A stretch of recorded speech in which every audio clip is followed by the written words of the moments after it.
Hello and happy Sunday, friends. I just wanted to get on here and maybe share some motivational conversation about, or really the motivational conversation that we all should be having.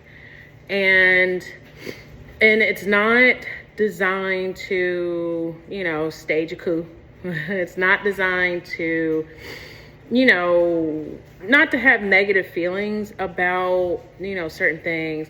But I think I started this series with just burnout series because I think most of us are burned out, right?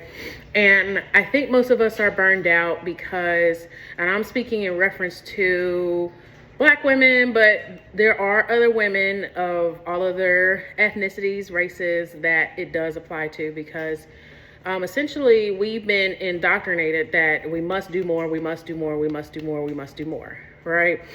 Then we get to a certain period in our lives, God forbid, I'm not speaking any of these negative things in your life per se, and I'm not speaking that over mine, but we get in situations where we might feel lonely, we might feel isolated, we fall into depression, we fall into anxiety, or we develop a lot of chronic illnesses and diseases.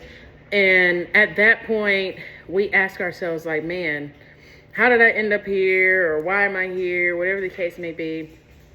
And that, my friend, is just one of essentially the byproducts of burnout. You keep doing, you keep doing, you keep doing, you keep going, you keep going. And I think the one thing you do have to ask yourself, and just constantly going, and doing, you do have to ask yourself, how does this benefit me, and how does this benefit me in terms of being good fruit for other people? Now, yes, I do firmly believe that everything that you do is going to have an impact on everybody or anybody that might be watching, which I understand. So I'll use this example, right? I was on the job, and somewhere, probably about early April, I had someone come to my office and, walk out of my office, whatever the case may be. But that someone went to somebody else and was like, oh my gosh, she looks exhausted. And that person's response was, well, she does a bunch of stuff. And that's not necessarily the narrative that I desire to be described as, someone who does so many things. It comes to a point where you have to be honest and you have to say to yourself, no, I can't do this anymore. I am tired. Or I can't do this anymore because I keep trying to pull or pour from an empty cup. And essentially, when you keep pouring from an empty cup or trying to force something out of an empty cup, then it no longer serves the people around you. Not only is it, pulling from you, an empty resource, but everybody else will notice that. And the quality of what you do tends to diminish. Now, I think one of the things that and I'm gonna speak for Black women, I think one of the things that we have to do is we have to realize that no is a complete statement. You do not need to explain why your no is a no, right?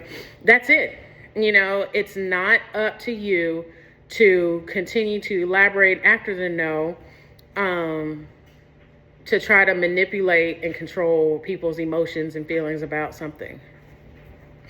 You could just say no and be done with it. Now, I understand, case by case basis, sometimes you do have to explain the no. But even then, after you explain the no and they feel a way about it, that's not on you to be concerned about if they feel a way about it, even though you provided them with the courtesy of an explanation. So when you are essentially setting up your boundaries, just be mindful that no is a complete statement. One of the other things in terms of setting up boundaries is decision fatigue. You have so many decisions that you have to make. You have so many things you have to think about. You have so many things you have to include. And not to mention lunch, dinner, breakfast, traffic, what you're going to do on the job, what you're going to do after the job. There's so many decisions that we have to make that it fatigues us so fast, right? So fast that we become paralyzed with decision making. We sit for hours, and then next thing you know, we're running late. You know what I'm saying? Then that causes a whole nother level of anxiety.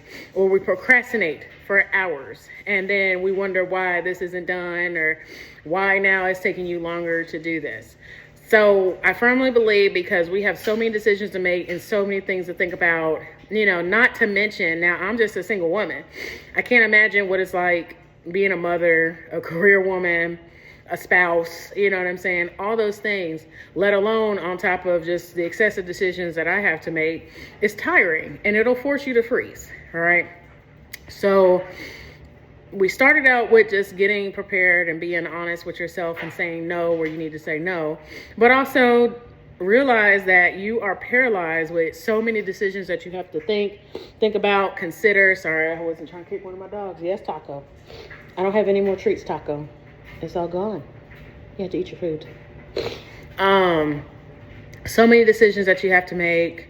Sometimes it's tiring. And then some of those decisions I do think that we have to make is, what can we afford? What can we go buy to eat? What am I going to rob? How am I going to rob Peter to pay Paul?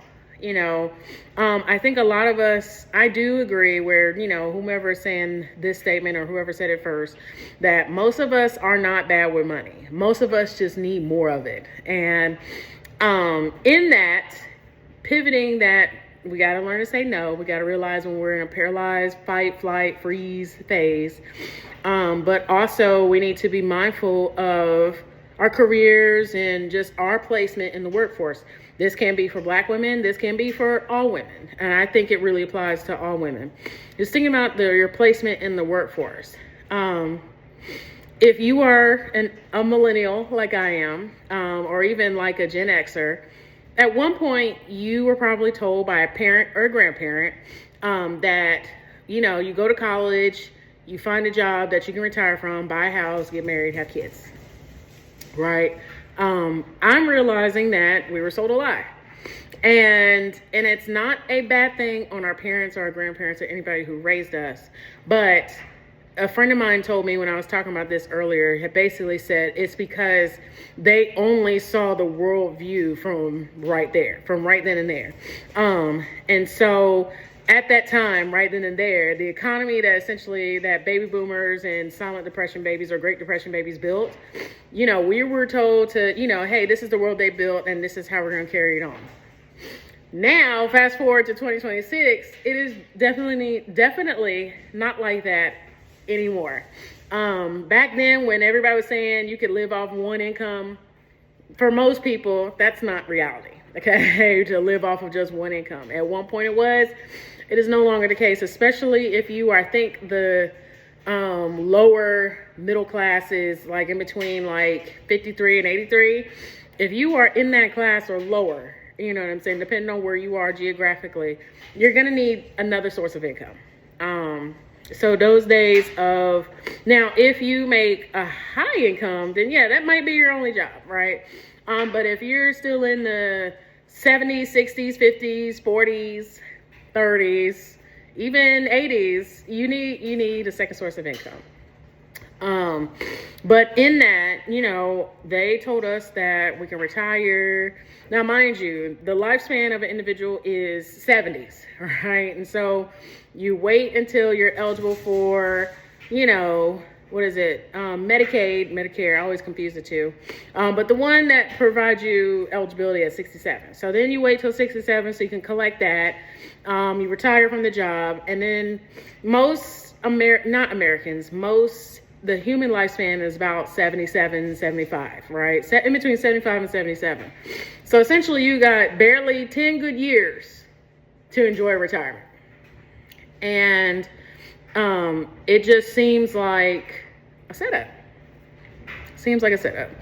Now, I'm not saying that if you decide that that's what you want to do, by all means, do what you want to do. But I am drawn towards innovative ideas, creative ideas to generate income,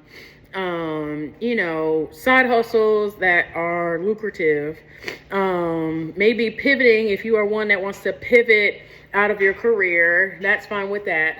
I just feel like that in terms of this awakening of being burned out, I think it's time we really reevaluate kind of what the future holds for all of us and just making sure that we're healthy and whole. Now, let's talk to my church girls, right? I love the Lord. Okay. I firmly believe Jesus is returning soon. Okay. And I'm a firm believer that you must sow time into the very place that is feeding you. Okay. Now, if you're not able to be fed because your time is divided, I personally think that is problematic. There's certain things that you should be doing, and it doesn't matter. I'm not speaking just for individuals that are Christians. I'm speaking for everybody. But for me personally, I'm hearing it more in the more Christian community than I'm hearing it in any other community. But we just have to be careful of our time, right? And even when I think about that, it's all about making sure that you are giving good fruit, that people have access to your good fruit. Now, if your fruit is overextended, overwhelmed, underwatered, if you get my drift, not being fed God's word from your ministry's leader or leaders, because you are divided in time, I think it's a problem. I think it's a legit problem. And do I also think that it's a problem that other people don't realize the importance that you must sow time and you're in service back into the ministry? I do think it's a problem, because you have done your job so well because people depend on you. But at any given moment, if you needed to take a break, you can't, because in the back of your mind, you're going to be thinking, man, I need for them to do this, that, and this. They got to make sure they do this, that, and this. But you have to, and speaking from somebody who's gone through this personally, you have to let people figure it out. Okay. It's not your job to be a control freak. Okay. You shouldn't be so much in control. Prayerfully, if they do the job, they do the job. It is not up to you to micromanage it. Especially when you are taking a break or you're traveling, or maybe you just want a day off so you can be fed God's word. But I think about all those things in terms of burnout. A lot of it just has to do with time and time management. Most of us are poor stewards of time, and in being a poor steward of time, I feel like that is our way of telling God, of being a poor steward of time. That's our way of telling God that we got plenty of time. And essentially we don't.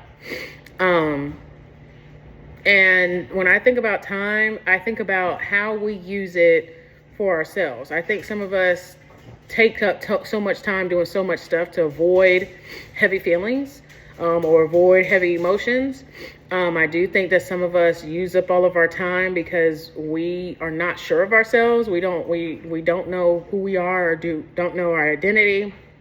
Or we might be ashamed of who we are. And I just think that all of those elements do, play into the role of burnout.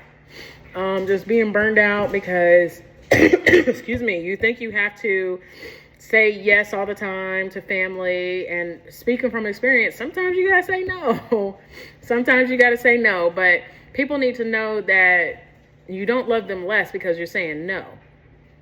All right. And I think sometimes I've learned that from my experience, but I'm very blessed that I have family members that, when they understand my no is a no and my yes is a yes, but they understand my no. And, there's not too much discussion around it, but there's other things out there where people feel offended by your no. And that's because they benefited off of all your yeses. And, again, I think it's just ultimately we're poor stewards of time.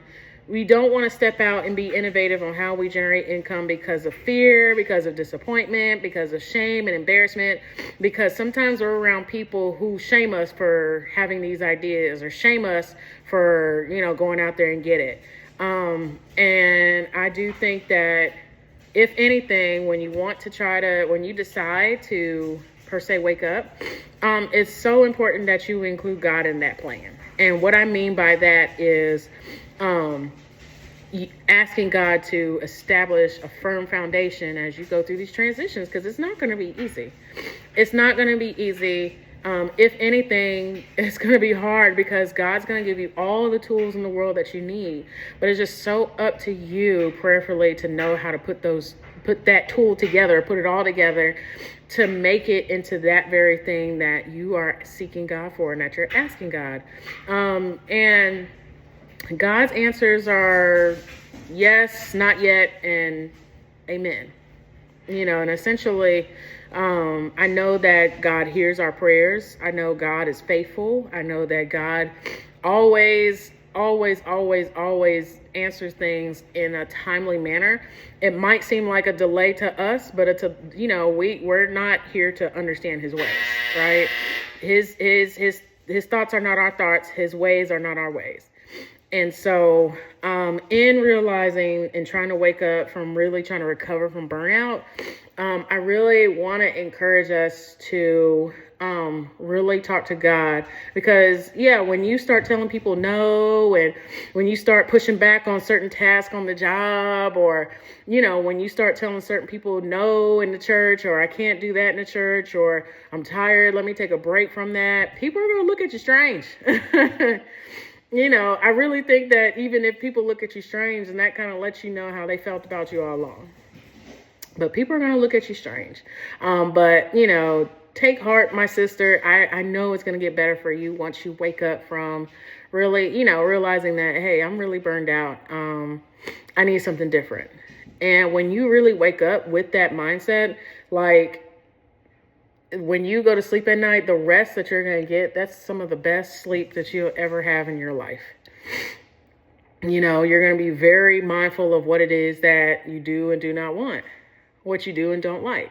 It like realizing when you wake up out of burnout, the level of confidence that comes back in loving yourself is something that is so immaculate.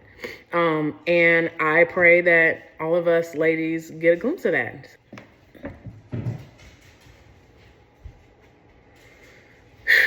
Sorry. I'm about to try to get some rest. And you guys have a good evening.